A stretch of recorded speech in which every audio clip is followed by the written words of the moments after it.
Halo teman-teman, kenalin kami dari kelompok 3. Nah, pada kesempatan kali ini kami mau ngejelasin mengenai ragi tape. Sebelumnya, aku mau nanya nih, teman-teman tahu nggak makanan pokok yang sering dikonsumsi di kehidupan sehari-hari seperti nasi dan singkong? Nah, kedua makanan ini memiliki kandungan makromolekul terbanyak, berupa karbohidrat. Jadi, karbohidrat ini merupakan senyawa yang terbentuk dari molekul karbon, hidrogen, oksigen, dan tentu saja memiliki fungsi utama sebagai penghasil energi. Bahan pangan dengan sumber karbohidrat ini, selain dapat dikonsumsi langsung, juga dapat diolah menjadi produk lain seperti tape loh. Teman-teman tahu nggak apa itu tape? Pasti sering denger kan? Jadi, tape merupakan salah satu makanan tradisional Indonesia. Ciri khas dari tape itu memiliki rasa yang manis, berbau asam, serta mengandung alkohol. Produk ini dihasilkan dari proses fermentasi pangan berkarbohidrat seperti singkong dan ketan. Proses fermentasi tape ini melibatkan sejumlah mikroorganisme. Nah, karena melibatkan sejumlah mikroorganisme, biasanya disebut sebagai ragi. Secara umum, ragi merupakan starter yang digunakan dalam pembuatan tape ketan atau tape singkong. Populasi dari campuran mikroba yang terdapat di dalam ragi tape diantaranya berasal dari bermacam genus. Contohnya nih ya, genus Aspergillus akan menyederhanakan amilum yang kemudian dilanjutkan oleh genus Saccharomyces, Candida, dan Hasura dalam mengubah glukosa menjadi alkohol dan bermacam-macam zat organik lainnya. Selanjutnya, terdapat Acetobacter yang akan mengubah alkohol menjadi cuka. Dari proses fermentasi menggunakan ragi tersebut, maka akan dihasilkan produk tape. Nah, selain itu, proses ini juga akan menyebabkan tekstur tape menjadi lunak dan empuk loh. Sekarang aku pengen nanya nih ke teman-teman, kira-kira kenapa sih makanan berkarbohidrat kayak singkong harus difermentasi? Padahal kan bisa langsung dimakan jadi gak perlu repot. Jadi, makanan yang mengalami proses fermentasi biasanya memiliki masa simpan yang lebih lama, serta memiliki nilai gizi yang lebih tinggi daripada produk aslinya. Produk fermentasi ini diyakini dapat memberikan efek yang baik bagi tubuh, terutama pada sistem pencernaan.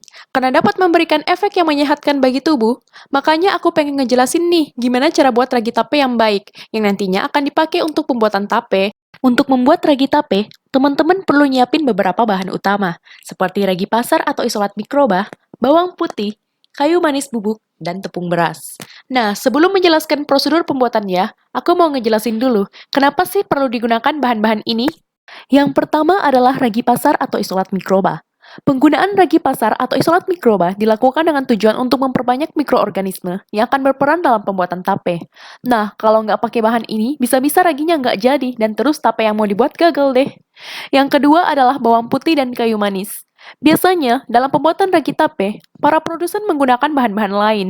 Nah, penggunaan bumbu yang sangat beragam akan menyebabkan populasi mikroba menjadi sangat beragam, sehingga sulit untuk dipertahankan kestabilan dari aktivitasnya.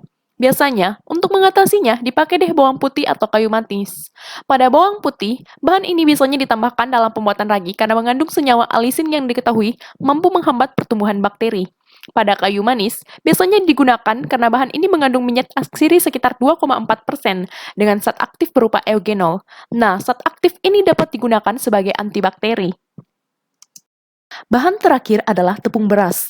Tepung beras merupakan salah satu bahan setengah jadi yang memiliki kandungan karbohidrat tinggi dan biasanya digunakan pada pembuatan ragi tape karena dapat dijadikan sebagai sumber substrat oleh ragi dalam pertumbuhannya. Oke, back to the topic. Jadi, pada pembuatan ragi tape itu terdiri dari dua tahap. Yang pertama yaitu pembuatan suspensi mikroba dan yang kedua adalah pembuatan ragi tape. Untuk kali ini, bahan yang kami gunakan adalah kayu manis, isolat mikroba, dan tepung terigu. Tahap pertama yaitu pembuatan suspensi mikroba dilakukan dengan cara menambahkan 5 mili Aquades ke dalam isolat Saccharomyces cerevisiae yang sebelumnya telah diisolasi dari tempe, lalu dipipet sebanyak 4,3 mili untuk dipindahkan ke dalam beaker gelas. Suspensi lalu diencerkan dengan 12 mili Aquades dan dihubungkan dengan vortex. Tahap kedua yaitu pembuatan ragi tape.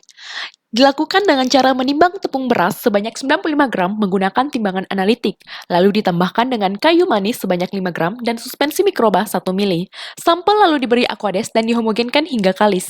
Adonan yang telah jadi kemudian dibentuk menjadi bulat dan diinkubasi pada suhu ruang selama 2-3 hari, lalu dikeringkan dengan oven pada suhu 40 derajat Celcius. Ragi yang telah jadi kemudian ditumbuk hingga halus untuk dipakai dalam pembuatan tape. Itulah tadi penjelasan singkat mengenai pembuatan ragi tape. Oh iya, sebelum mengakhiri video ini, aku mau ngejelasin kalau dalam pembuatan ragi tape itu harus memperhatikan beberapa faktor loh, di antaranya suhu, kelembapan, dan kondisi lingkungan. Penggunaan suhu yang tidak sesuai akan menyebabkan ragi yang dihasilkan menjadi kering. Suhu optimum bagi pertumbuhan ragi adalah sekitar 25-30 derajat Celcius dan maksimum pada suhu 47 derajat Celcius. Kondisi ruang yang lembab akan mempengaruhi hasil akhir dari ragi karena adanya pertumbuhan mikroba lain. Selain itu, kondisi lingkungan yang tidak steril akan menyebabkan terjadinya kontaminasi oleh mikroba lain sehingga ragi tape yang dihasilkan menjadi kurang baik. Untuk mencegah hal tersebut, makanya dibutuhkan penanganan yang tepat dalam membuat ragi tape dengan cara memperhatikan faktor-faktor yang udah aku jelasin. Nah, bagaimana teman-teman? Kira-kira udah paham kan ya? Kalau begitu sampai di sini ya video kali ini. Silahkan diklik tombol like dan subscribe, serta jangan lupa untuk menyalakan loncengnya ya. Nantikan video-video berikutnya dari kelompok yang lain. Terima kasih.